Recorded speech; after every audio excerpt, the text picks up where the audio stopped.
Thank you, Kate. Welcome to this meeting of the Standards and General Purpose Committee, which has been held in the chamber at the Burrows, Godalming. Please be advised that we are now live streaming proceedings. My name is Councillor Andy MacLeod and I'm chairman of the committee.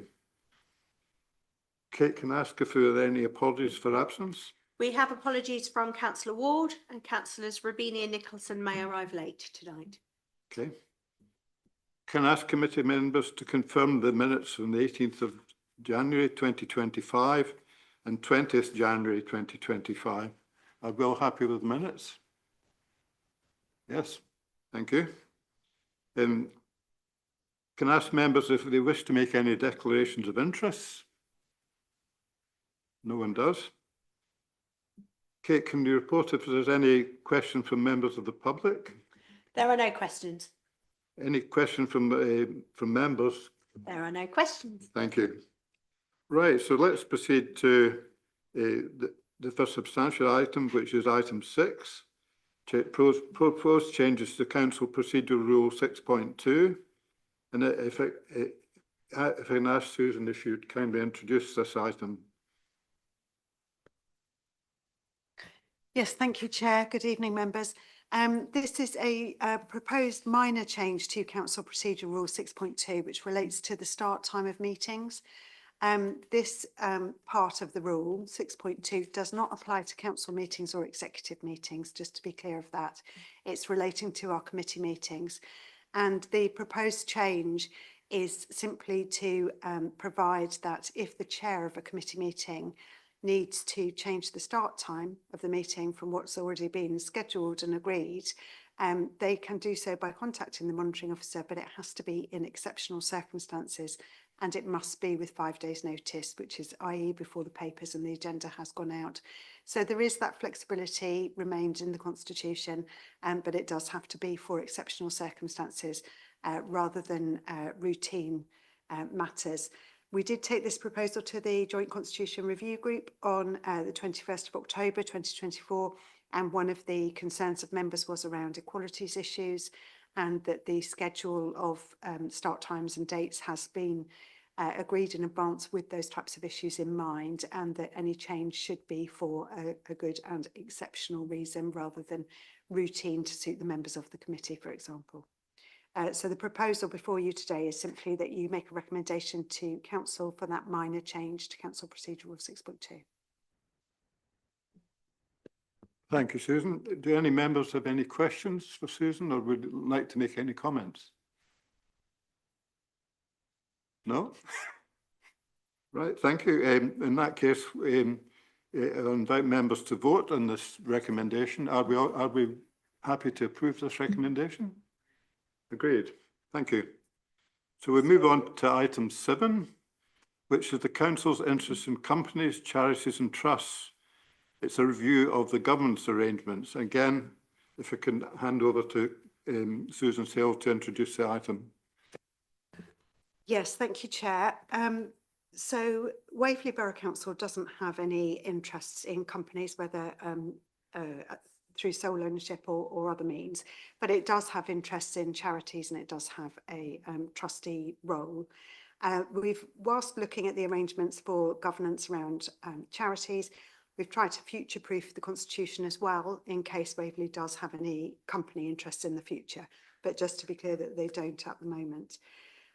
What we found on reviewing the current arrangements is there is a lack of clarity as to whether the trustee function is a function for full council or for the executive.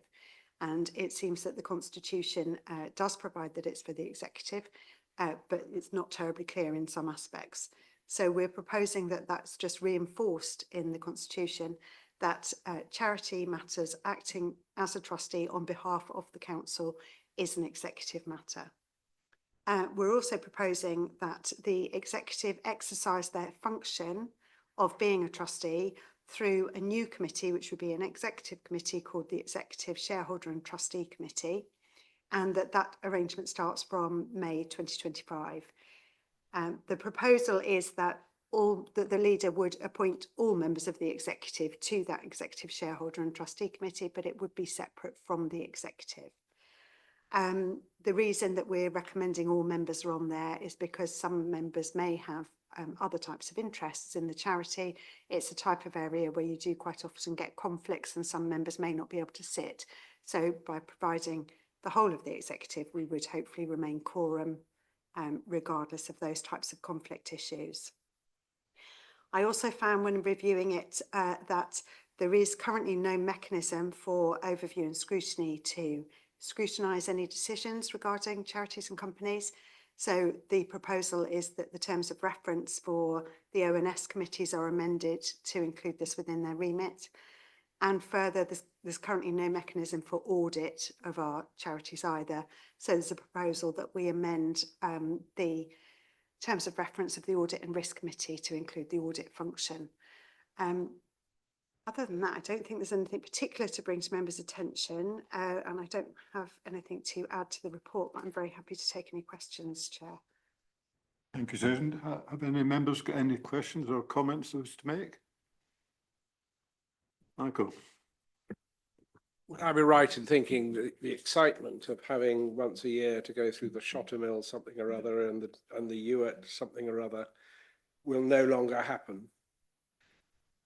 Which would be a jolly good thing. Susan. Through you, Chair, it won't happen at full council. I believe at the moment the whole council sits to have that meeting, doesn't it?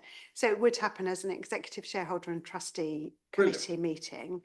But at the moment, I think there's also, it's generally just the accounts that are considered at that meeting. And our proposal is that we would have a lead client officer for each of the charities to be responsible for the objectives and the business case, and that they would also bring those to the new committee on at least a biannual basis, and that we would undertake a review of what our interests are in charities and bring that to you as well. So yes, it wouldn't be full council, it would be through the executive, but there might be a little bit more coming to you in that regard.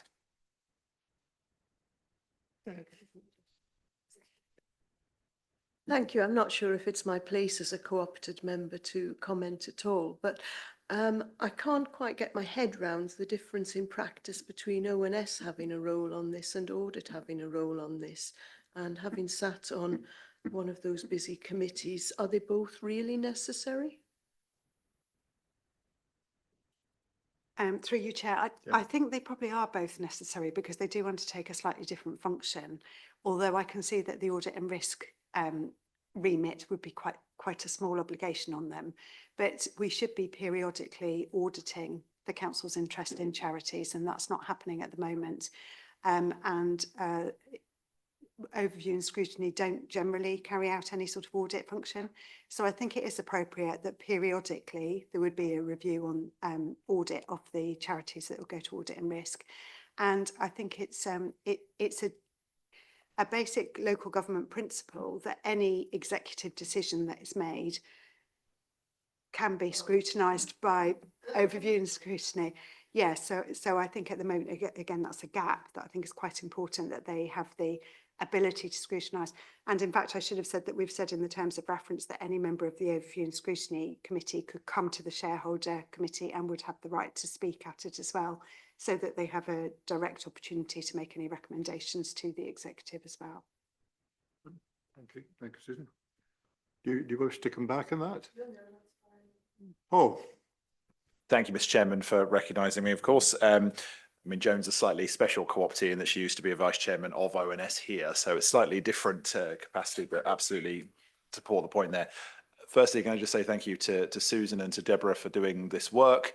It was clearly needed. I mean, one of the other issues, I think, of Ewart bequest is the other one, and the Shottermill Trust being tacked on as they are to full council, is that they tend to not get a particularly high level of scrutiny or discussion by council either. Because they're usually tacked on at the end of another meeting. We've usually been there a couple of hours and they're kind of just sort of dealt with at the end of the business. And I think it would be more appropriate if that was being done in the way that's being described here. The other one I would just point out is that we obviously have an intention to form a charitable organisation for our Band H scheme, which is obviously going through the processes that it needs to do in terms of consultation and other aspects. That will come back to council fairly soon as well. Even if it were acceptable to manage the other charitable trusts in the way that we've been doing, and I think it's pretty clear that we need to be regularise how we're undertaking that business. the management of that Band H trust requires something much more rigorous than we've been doing. So I think this belt and braces approach to all of this is going to serve us well. So again, thank you to the officers for preparing this. And as the portfolio holder attached to this, obviously it has my support as well. Thank you, Andy. Paul? No, I certainly support your comment about the amount of work going on. And I'm not sure the full council understands quite how much work Susan and her team actually do. So there's certainly to be congratulated from this committee and all that they do. Any other comments from anybody? In that case, can I invite members to actually vote on this recommendation? Do we approve it? Are we happy to approve it? Agreed? Thank you. It's agreed.